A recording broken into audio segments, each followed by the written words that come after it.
मुग्गुरु मंत्रुल मध्य समन्वयलो मरकजी ममलिकती वजीर दाखिला बंडी संजय कुमार ने कांग्रेस और बीआरएस पर इल्जाम आयद किया कि वो अहम मसाइल से अवामी तवज्जो हटाने के लिए अमृत स्कैम पर ड्रामे कर रही है। पीर को जारी करदा एक बयान के जरिए बंडी संजय कुमार ने कहा कि वजीर आजम नरेंद्र मोदी की ज़ेर क़यादत हुकूमत ने जिस अमृत स्कीम का आगाज़ किया है उसका मकसद मुल्क भर में दही इंफ्रास्ट्रक्चर को बेहतर बनाना है।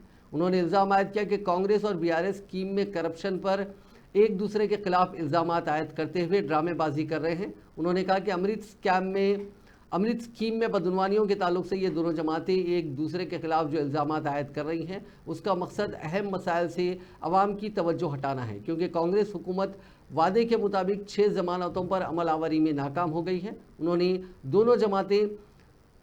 उन्होंने कहा कि दोनों जमातें स्कीम में बड़े पैमाने पर करप्शन की कसूरवार हैं, जिसके ज़रिए अपनी पसंद के अफराद को कॉन्ट्रैक्ट्स दिए गए।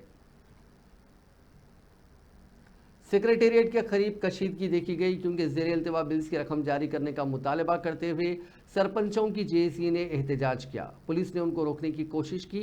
जेएसी के अरकान ने हुकूमत के खिलाफ नारेबाजी की। इस मौके पर पुलिस और एहतजाजियों के दरमियान बहस व तकरार हो गई और कुछ देर के लिए सेक्रेटेरिएट के करीब सूरत हाल कशीदा हो गई। बाद पुलिस ने एहतजाजियों को हिरासत में लिया।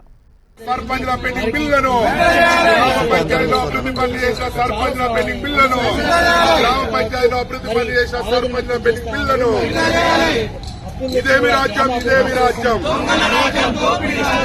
ఇదేమి రాజ్యం ఇదేమి రాజ్యం వాళ్ళు ఇక్కడ జస్టిస్ జస్టిస్ జస్టిస్ జస్టిస్ सरपंचला पेंडिंग बिल्లను सरपंचला पेंडिंग बिल्లను सरपंचला पेंडिंग बिल्లను सरपंचला पेंडिंग बिल्లను सरपंचला पेंडिंग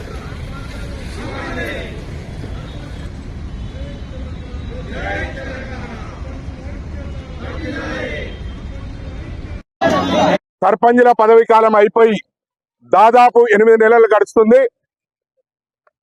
అదేవిధంగా కాంగ్రెస్ ప్రభుత్వం రేవంత్ రెడ్డి గౌరవ ముఖ్యమంత్రి గారు 9 నెలలు అవుతున్నది అధికారంలోకి వచ్చి. కనీసం మా సర్పంచ్ల పెండింగ్ బిల్ల మీద మేము ముఖ్యమంత్రికి 2 సార్లు వినతి పత్రాలు ఇచ్చాం. అదేవిధంగా డిప్యూటీ సీఎం కు 2 సార్లు. तेलंगाना की असल अपोजिशन बीआरएस की रुकन असेंबली सुनीता लक्ष्मण रेड्डी के मकान के करीब कल रात कशीदगी देखी गई। जिले के गोमारम इलाके में विनायक विसर्जन के मौके पर कांग्रेस के कारकुनों ने सुनीता लक्ष्मण रेड्डी के मकान के करीब आतिशबाजी की। इस वाक़े की इत्तला के साथ ही बीआरएस के कारकुनों की बड़ी तादाद वहां जमा हो गई और दोनों जमातों के कारकुनों में तसादुम की सूरत हाल पैदा हो गई। इस वाक़े के वक्त सुनीता लक्ष्मण रेड्डी और उनके अफराद खानदान मौजूद नहीं थे। फौरी तौर पर पुलिस वहां पहुंच गई, जिसने दोनों पार्टियों के कारकुनों को मुंतशिर कर दिया। बाद बीआरएस के कारकुनों ने शिवमपेट पुलिस स्टेशन में शिकायत दर्ज कराई।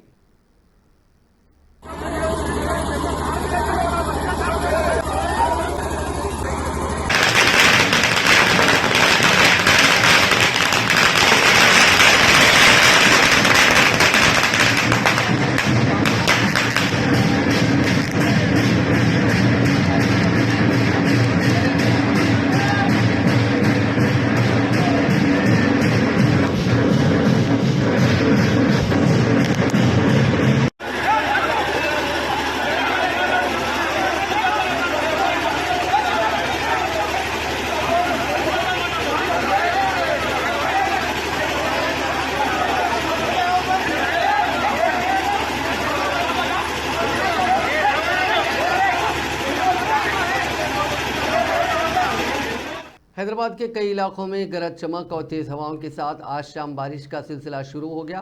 बारिश की वजह से सड़कों पर पानी जमा हो गया और ट्रैफिक के निज़ाम में खलल पड़ने की इत्तलात मिली। इसी दौरान महकमे मौसमियात ने तेलंगाना के बाज़ अजला में आज और कल ज़बरदस्त बारिश की पेशकशी की है। कहा गया कि अगले 3 दिनों तक गरज चमक के साथ 30 से 40 किलोमीटर फी घंटे की रफ्तार से हवाएं चलेंगी और बारिश होगी। शहर में मुसलसिल 3 दिनों से वक्फे से धुआंधार बारिश हो रही है।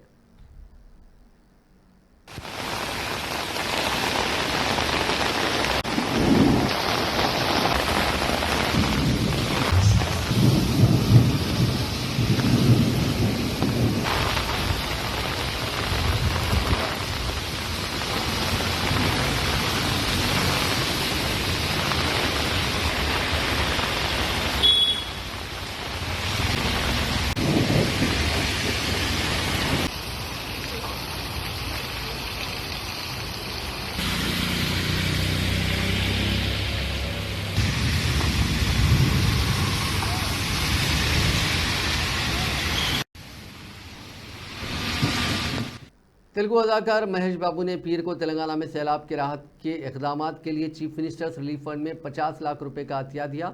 महेश बाबू और उनकी अहलिया नम्रता शिरोडकर ने चीफ मिनिस्टर रेवंत रेड्डी को जुबली हिल्स में उनकी रिहाइशगाह पर चेक पेश किया। महेश बाबू ने एएमबी की तरफ से मजीद 10 लाख रुपए का अतिया भी दिया। सुपरस्टार महेश बाबू की मिल्कियत वाले एएमबी थिएटर्स गच्चीबौली में शरद सिटी कैपिटल मॉल में वाक़ हैं। अदाकार जोड़े ने रेवंत रेड्डी की रिहाइशगाह पर वजीर सीतक्का से भी मुलाकात की। श्रीवारी लड्डू प्रसादम में मिलावट के वाक़े के तनाजुर में तिरुमला तिरुपति देवस्थानम ने पाकीज़गी के लिए मंदिर की यज्ञशाला में शांति हवन का इनेकाद शुरू किया। ये रस्म सुबह 6 बजे शुरू हुई। इसमें पतरा शुद्धि यानी बर्तनों की सफाई, यंत्र शुद्धि, मशीनरी की सफाई और स्थल शुद्धि यानी जगह की सफाई जैसे तरीक़ेकार शामिल थे। इसके बाद पंचगाव्या प्रवक्षणम किया गया। 8 पुजारी 3 उगामा मुशीरों के साथ महा कीर्तिव की निगरानी कर रहे थे, जो वेमन्ना प्रकराम के करीब 3 होमक कुंडम के साथ अंजाम दिया जा रहा था। ये सब कुछ ये हवन इसलिए किया गया क्योंकि कुछ दिनों पहले खबर आई थी कि तिरुपति के जो लड्डू तैयार होते हैं उसके घी में कुछ जानवरों की चर्बी को शामिल किया गया था।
हालत नशा में एक शख्स ने Telangana state road transport corporation की एक बस के सरके की कोशिश की, तहम बस के हादसे का शिकार हो जाने की वजह से ये कोशिश नाकाम हो गई।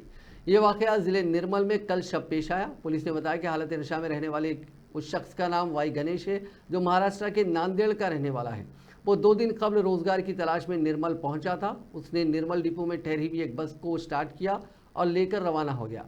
ताहम इलाके सूफी नगर जाने के दौरान ये बस हादसे का शिकार हो गई। वहां मौजूद मकामी अफराद और सिक्योरिटी गार्ड ने हादसे के ताल्लुक से जब मालूमात हासिल की तो इंकशाफ हुआ कि बस का सरका किया जा रहा था। बादशाह मकामी अवाम ने उसे पकड़कर पुलिस के हवाले कर दिया। मकामी अफराद के मुताबिक एक शख्स दीवार फांदकर बस स्टैंड में दाखिल हुआ और बस को ऑन करके ऑटोमेटिक बटन की वजह से उसे वो आसानी के साथ लेकर रवाना हो रहा था। इंस्पेक्टर निर्मल पुलिस प्रवीण कुमार ने बताया कि कबलजी सिक्योरिटी गार्ड वंशी कृष्णा ने शिकायत दर्ज कराई थी कि निर्मल डिपो से बस का सरखा कर लिया गया है। कामारेड्डी के एपेक्स हॉस्पिटल में एक चौंका देने वाले वाक़े में अमले ने एक मरीज के जख्म से टांके उतार दिए जब वो 1000 रुपये अदा करने में नाकाम रहा। मुतासरा, जिसकी शिनाख्त श्रीनू के तौर पर की गई, वो एक बाइक हादसे में जख्मी होने के बाद अस्पताल गया था। श्रीनू ने इब्तिदाई तौर पर कंसल्टेशन फीस के तौर पर 300 रुपये अदा किए और अस्पताल के अमले ने उसके जख्मों पर टांके लगाने के लिए उससे 1000 रुपये का बिल पेश किया। चूँकि श्रीनू के पास नकद रकम नहीं थी, इसलिए उसने क्रेडिट कार्ड के जरिए अदायगी की पेशकश की, लेकिन अस्पताल अमले ने इनकार कर दिया। एक गर्मा गर्म बहस हुई, जिसके नतीजे में अमले ने श्रीनू और उसके दोस्तों पर मुबैना तौर पर हमला किया। एक इंतहाई इक़दाम में अमले ने अपने लगाए हुए टांके उतारे और श्रीनू को भेज दिया। इस वाक़े से परेशान श्रीनू ने मजीद इलाज के लिए कामारेड्डी सरकारी अस्पताल से रुजू किया।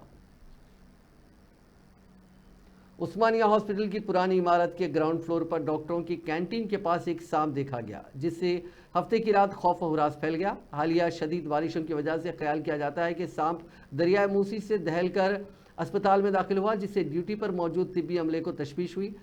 कैंटीन एक कमरे के साथ ही वाक़ है, जहां टूटे हुए स्ट्रेचर्स, व्हील चेयर्स और दीगर सामान कुछ अरसे से रखा हुआ है। तिब्बी अमले ने खदशात का इजहार किया कि इलाके में फुजले का बढ़ता हुआ ज़ख़ीरा सांपों और दीगर कीड़ों को अपनी तरफ राग़िब करता है।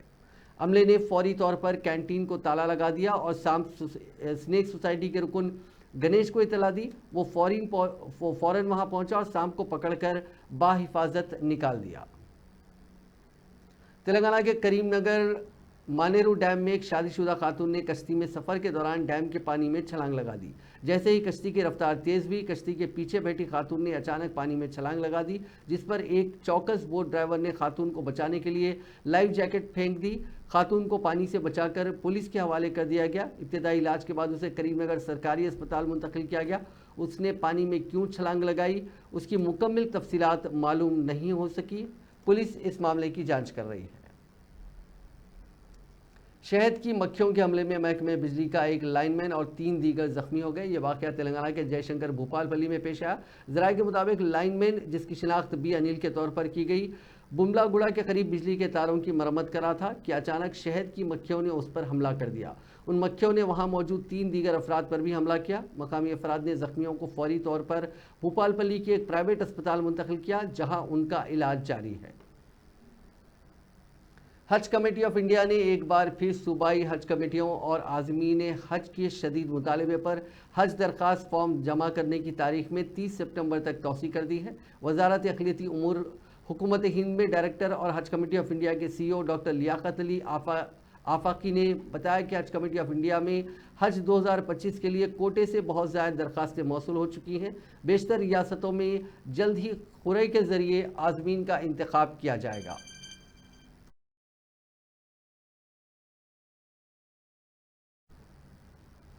कांग्रेस के मीडिया कम्युनिकेशन डिपार्टमेंट के चेयरमैन पवन खेड़ा ने पीर को इस बात की सख्ती से तरदीद की कि कांग्रेस अंदरूनी कशमकश का शिकार है। खेड़ा चंडीगढ़ में एक प्रेस कॉन्फ्रेंस से खिताब कर रहे थे। सहाफ़ियों के सवालों का जवाब देते हुए खेड़ा ने इतराफ़ किया कि कुछ लोग नाराज़ हो सकते हैं। किसी भी खानदान में इस तरह की गलतफहमियों का पैदा होना एक आम सी बात है और पार्टी इन इंतखाबात के लिए मुत्तहिद है। कभी ट्रंप आ जाते, कभी कोई बाहर के राष्ट्रपति प्रधानमंत्री आते हैं, तो मोदी जी क्या करते हैं कि इस देश की गरीबी पिछड़ापन छिपाने के लिए एक सफेद चादर लगा देते। आपने देखा होगा हरियाणा में ठीक वैसा हो, चुनाव आने से पहले एक सफेद चादर लगा दी, खट्टर साहब आउट, एक और मुख्यमंत्री। नाजरीन, इस न्यूज़ बुलेटिन में बस इतना ही। आप देखते रहिए INN चैनल।